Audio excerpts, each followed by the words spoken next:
मित्रांनो, तुम्ही जर बांधकाम कामगार योजनेची नोंदणी केल्यानंतर एखादा क्लेम केला असेल तर तो क्लेम रिजेक्ट झाला आहे आणि ह्याचं कारण फक्त बँकेचं तपशील जे आहे ते चुकीचं आहे. हे जर असेल तर कोणकोणते बांधकाम कामगार आहेत ज्याचे क्लेम या ठिकाणी रिजेक्ट झालेले आहेत, ह्याच्याबाबत नवीन अपडेट आहे. हे अपडेट आज आपण या व्हिडिओमध्ये जाणून घेणार आहोत. तत्पूर्वी तुम्ही जर चॅनलवरती नवीन असाल तर चॅनलला सबस्क्राईब करा. व्हिडिओ आवडला तर व्हिडिओला हाईप मात्र नक्कीच करा. तुमचा जर क्लेम रिजेक्ट झाला असेल तर तुम्हाला काय करायचं आहे, कोणतंही एक ब्राउझर ओपन करायचा आहे आणि त्या ब्राउझरमध्ये MBOCWW एवढं तुम्हाला सर्च करायचं आहे. MBOCW किंवा MahaBOCW एवढं सर्च केल्यानंतर इथं पहिली वेबसाईट येणार आहे. या वेबसाईटवरती आपल्याला क्लिक करायचं आहे. बघा, इथं वेबसाईटवरती आल्यानंतर भरपूर सूचना या ठिकाणी आलेल्या आहेत. एक कामगार अपडेटसुद्धा आलेला आहे, म्हणजेच RTA 2005चा जो काही माहितीचा अधिकार आहे त्या माहितीच्या अधिकारानुसार या ठिकाणी काही माहितीच्या निर्देश या ठिकाणी लावलेले आहेत वेबसाईटवरती आणि त्याबाबत जे अधिसूचना आहेत ते मी आपल्या टेलिग्राम ग्रुपलासुद्धा पाठवलेलं आहेत. तरी तुम्ही टेलिग्राम चॅनल आपला जॉईन केलेलं नसेल तर ह्या व्हिडिओच्या डिस्क्रिप्शनमध्ये त्याची लिंक आहे, तुम्ही तिथं जाऊन जॉईन करू शकता. तिथं GR भरपूर असतात, ते तुम्हाला तिथंच भेटतील. बघा, इथं वेबसाईटवरती आल्यानंतर इथं लाभ वितरित हा ऑप्शन आहे. यावरती आपण क्लिक केलं की ह्या चुकीचे बँक तपशील किंवा योजनांच्या लाभाचे वितरण हा जो नवीन ऑप्शन आहे याच्यावरती आपल्याला क्लिक करायचं आहे.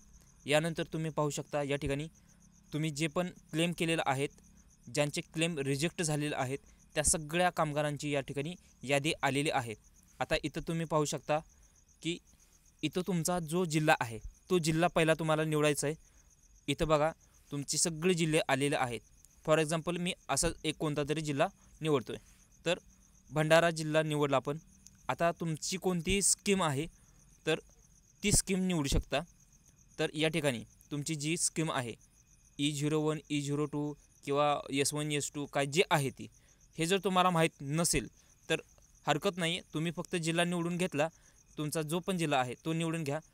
फक्त बेनिफिशरी नेम आहे ते या ठिकाणी तुमचा जो बांधकाम कामगार आहे त्या बांधकाम कामगाराचंच या ठिकाणी जे काय नाव आहे तेच बेनिफिशरी नेम असणार आहे. आता जर एखादा शिष्यवृत्तीचा क्लेम केला असेल तर या ठिकाणी विद्यार्थ्याचं या ठिकाणी नाव येणार नाही आहे. बेनिफिशरी नेम म्हणजे या ठिकाणी जो पालक आहे त्या पालकाचंच नाव या ठिकाणी येणार आहे. आणि यानंतर या ठिकाणी अकाउंट नंबर आहे. हे अकाउंट नंबर तुमच्या बँकेचा आहे. हे तर तुम्ही डायरेक्टली एवढं टाकलं ना आणि IFSC कोड टाकलं आणि इथं सर्च जरी केला तरीसुद्धा तुमचं जी काही तुमची लिस्ट आहे त्या लिस्टमध्ये तुमचं नाव येणार आहे.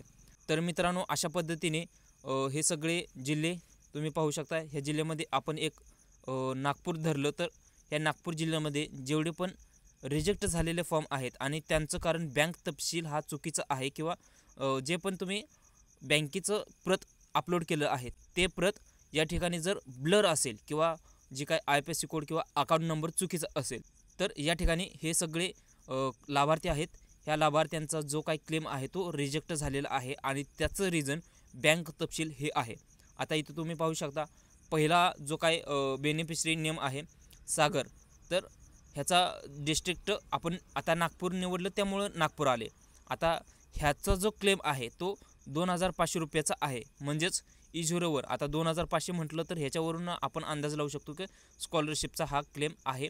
आणि एक गोष्ट व्यवस्थितपणे समजून घ्या, इथं तुम्ही जे बँकेचं तपशील अपलोड करताय, समजा तुम्ही जर तुमच्या मुलाच्या शिष्यवृत्तीसाठी किंवा मुलीच्या शिष्यवृत्तीसाठी इथं क्लेम करत असाल तर या ठिकाणी बेनिफिशरी कोण असतो तर जो बांधकाम कामगार आहे तो बेनिफिशरी असतो, ना की तुमचा जे काय पाल्य आहे किंवा मुलगी आहे किंवा मुलगा आहे ज्याच्यासाठी आपण क्लेम करतोय. ज्याच्यासाठी करतोय तो या ठिकाणी बेनिफिशरी नाही आहे.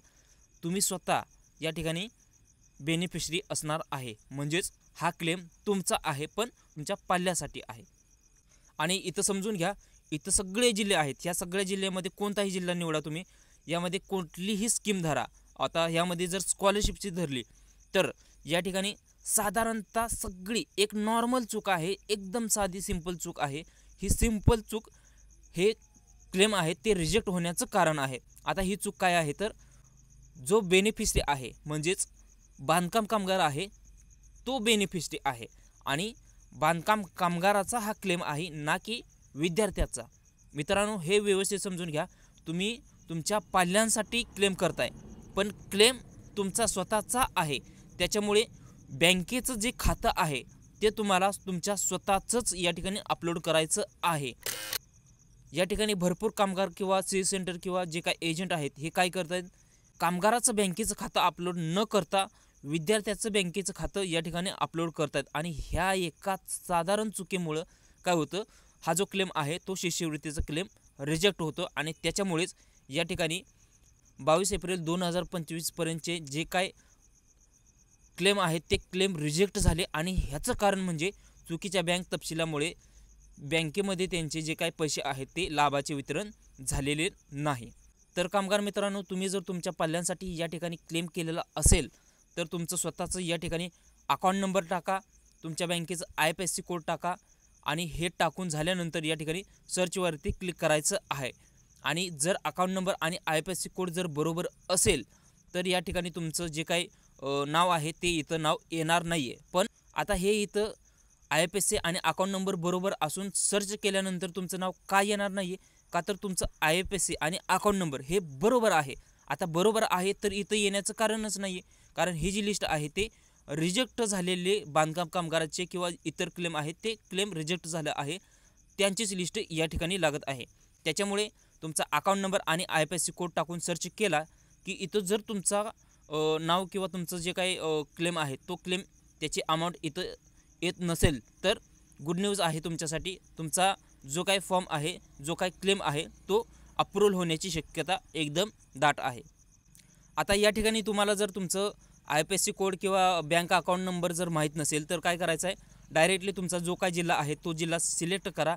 त्यानंतर तुमची जी काय स्कीम आहे ती सिलेक्ट करा. आता स्कीम पण माहीत नसेल तरी पण काय हरकत नाही, फक्त जिल्हा सिलेक्ट करा आणि बेनिफिशरी नेम यामध्ये फक्त तुमचं स्वतःचं जे नाव आहे ते फुल नाव या ठिकाणी तुम्हाला टाकायचं आहे.